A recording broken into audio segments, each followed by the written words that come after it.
Hello and welcome to the Hellraiser blog. Please, if you enjoyed today's blog, hit the subscribe button. We love subscribes. Today's Hellraiser blog going to look at Anthony Joshua versus Alexander Povetkin. Big fight coming up, big stadium fight. I'm actually really looking forward to it. I've heard a lot of people. I mean, I do understand. This fight maybe 2 years ago would have been an absolutely brilliant fight. Now I think some of the sharpness has come off Povetkin in his last few performances.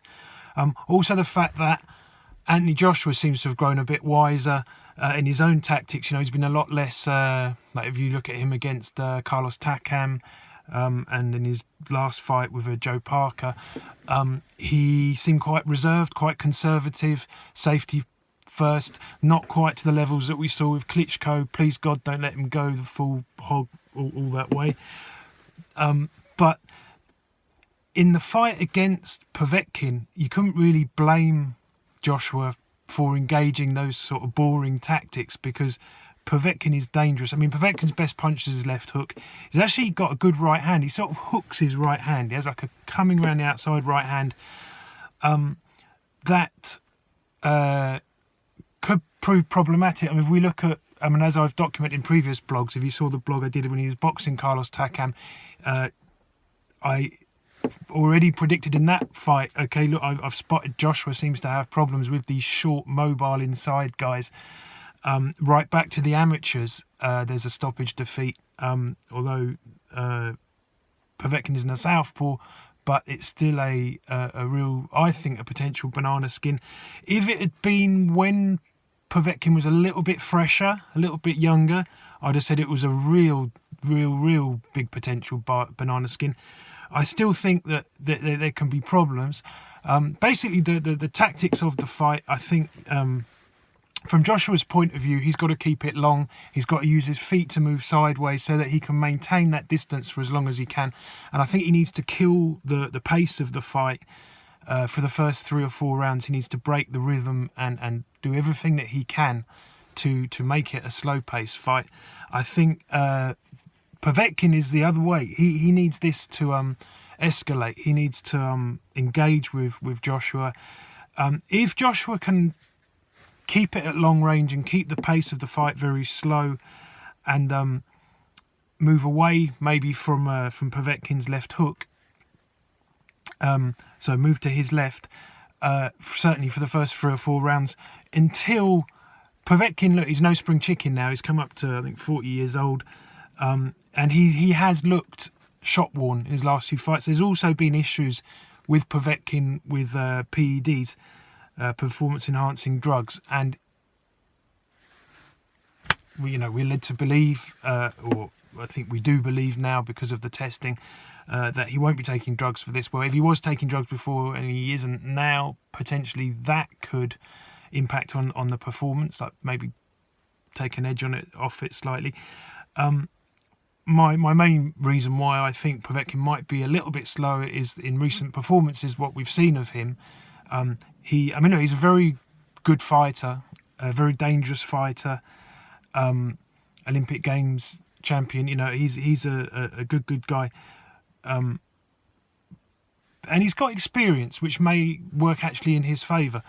But my issue with it is that he has looked a little bit jaded, and whereas Joshua seems to have slowed down through choice, like as if he's made a conscious decision to be more conservative when he boxed Joe Parker. I was disappointed when he boxed Parker in the tactics that he chose to engage in, but maybe if he'd have rolled the dice, he'd have taken that chance. He might have come unstuck. Joe Parker's a dangerous opponent when he wants to be. I say when he wants to be because when he boxed Joshua, he didn't really, let loose. And when he boxed Dillian Whyte, he literally threw the fight away, in my opinion.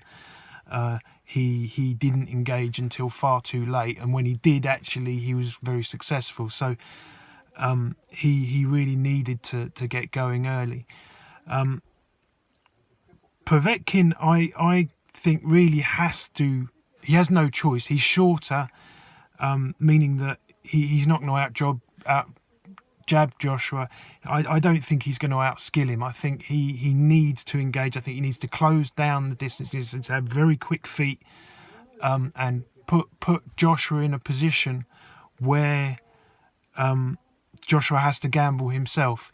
If he doesn't, if he stands off, then I think there's a big chance that he can run into problems against Joshua, because it'll be very frustrating. And what he doesn't want is to have like a huge backlog in points where he then has to not really be so skillful in how he closes the distance and has to start charging in, because we know Joshua can take him out and and he seems like a very durable guy, Povetkin, so I don't expect Joshua to take him out with a big shot early. But if Povetkin gives away those early rounds through having slow feet, through letting Joshua dictate the pace of the fight, he could easily, because Joshua's a skillful guy, he could easily lag behind, meaning that then he has to have the stoppage, he has to come forwards, and he has to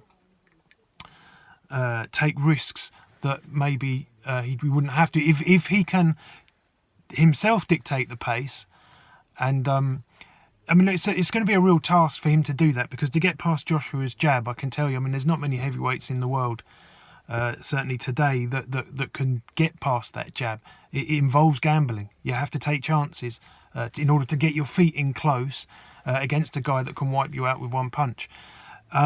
I think what Joshua needs to do is vary his jab. Like I say, use his feet to go sideways whilst varying his jab. So that means like stiff jabs, followed by fast jabs, followed by double jabs, followed by dummying with the jab, and then maybe coming with a right hand, then back on the jab.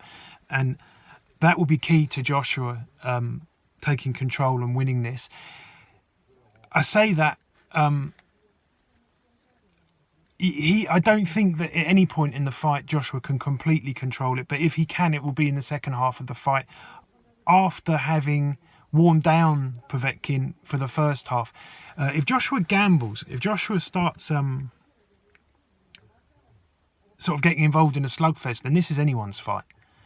Then, in my opinion, you know, this can go badly wrong for him, because Povetkin definitely punches hard enough to do that. I mean, look, if we look at the problems that Joshua had with Dillian Whyte earlier in his career, that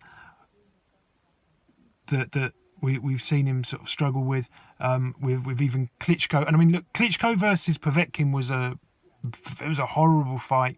It was, I'd say, one-sided, and to watch it was a terrible spectacle. I wouldn't necessarily use those as yardsticks, that Klitschko beat Povetkin, Joshua beat Klitschko, therefore, you know, that come to the conclusion that Joshua necessarily therefore beats Povetkin. Because for me, the Klitschko that fought Joshua was noticeably faded compared to the one that boxed Povetkin. Povetkin did not take the chance, if you like, for me, and it's easy for me to say I'm not taking the punches from Klitschko, but I think you'd have had more chance of beating Klitschko if he'd have taken the chance, if he'd have said, okay, right, well, I might get knocked out here, but also if I'm going to knock him out, I'm going to have to engage, and I'm going to have to take these chances and try and slip and counter, not slip and hold or slip and step outside of range. A lot of the holding was initiated by Klitschko, and I think the reason why Klitschko was doing that was because he knows Povetkin's a dangerous fighter, and I think he's still dangerous, and I think that makes this a really intriguing fight. I think prediction-wise, I actually think we're going to see a cautious Joshua. I don't think we're going to see him throw caution to the wind. I think he's started to get to that point in his career where he's realised that's very risky. You know, it's what the fans want to see and they go wild about, but you can't survive long term in heavyweight boxing when you're taking chances. You know, keep rolling the dice. Eventually, you will roll some sixes, but eventually you'll roll some ones as well, and that will wipe you out. So I'm thinking Joshua very cautious first 4-5 rounds, and Joshua to take over in the second half of the fight. Whether he stops Povetkin or not, I'm not convinced. I mean, I'd like to say, yeah, he'll stop him in the last sort of quarter of the fight, but I sort of think that he might just sort of decide to jab his way through. Guys, thanks for watching, and please give us a subscribe. Thanks very much. See you then. Bye bye.